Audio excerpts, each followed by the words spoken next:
I made a video a few weeks back talking about how insane the cosmetics are in Jedi Survivor, but now we've actually got footage about how all of this works and looks, and I'm going to say it again, cosmetics in Jedi Survivor are genuinely insane, and here's why.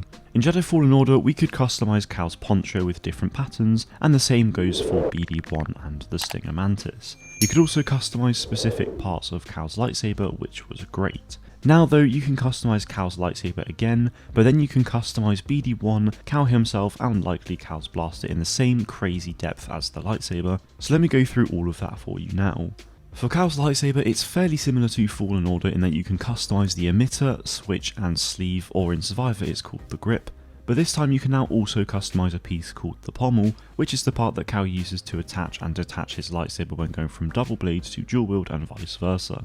Each of those 4 parts seemingly have 19 pieces in total, which means that there are 76 individual lightsaber components that we need to find and buy, and that's not including the fact that we can change the material colour of the lightsaber hilts, but sadly we don't know how many we'll have yet, but Fallen Order had 26 in total. On top of the hilt itself, all 8 lightsaber colours will be returning to the game, but this time with the addition of the highly requested white lightsaber colour. Whilst this wasn't shown, Eckhart's also said that there's a slider for the hilt that allows you to change the shine, aging and dirtiness of the hilt, which I think is incredible.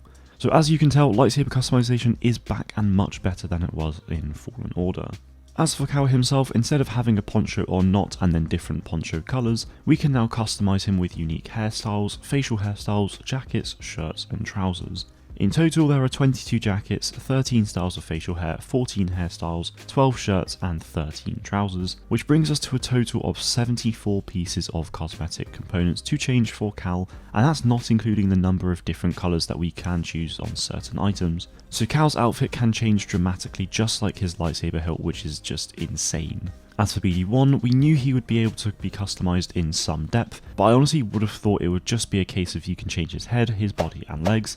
And whilst that is very true for his body and legs, the head actually goes into more detail. So we can change his photoreceptors, his audio sensors, his head, his body and his legs. In total, BD has 11 photoreceptors, 11 heads and 11 audio sensors, but unfortunately we don't get to see how many bodies or legs he has. But for those 3 categories alone there are 33 pieces of customization in total, so I would imagine that BD will have at least 50 parts or more to be able to find. Moving on to Cal's blaster, we are still yet to hear anything about this as of me making this video, but I would imagine that we can customise it in a number of ways, which I'm very excited for.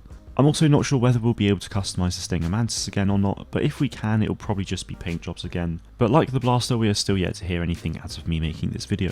So with what we know thus far, there are a grand total of 192 cosmetics in Jedi Survivor, but that number could easily be far above 250 when we know more about BD1's cosmetics and the blaster cosmetics and the number of materials that we can use on Cal's lightsaber. So it's likely that this game will have over 250 or potentially over 300 pieces of cosmetic customization across all things in Jedi Survivor compared to the 152 we had in total for Jedi Fallen Order. So Jedi Survivor is likely double the number of cosmetics whilst going into far more detail than the original game, which just blows my mind. Now some of these cosmetics can actually be purchased at a store like this one in the game, with others being found in the same chests that were in Fallen Order. So if you really want to get them all, you'll have to do a lot of grinding and exploring, which I'm really excited to do. Additionally, there are the pre-order bonuses that you can receive by pre-ordering the standard or deluxe editions of the game, and I have no idea if they were included in the numbers that I stated previously, but we will know in just a couple weeks' time. So to summarise, Jedi Survivor customization is absolutely ridiculous with just how much stuff there is to buy and find, but I'm really excited for the challenge and I cannot wait to get my hands on this game very soon. That is it from me today though guys, make sure you are subscribed to the channel for more Jedi Survivor content. Thank you all very much for watching and may the force be with you always.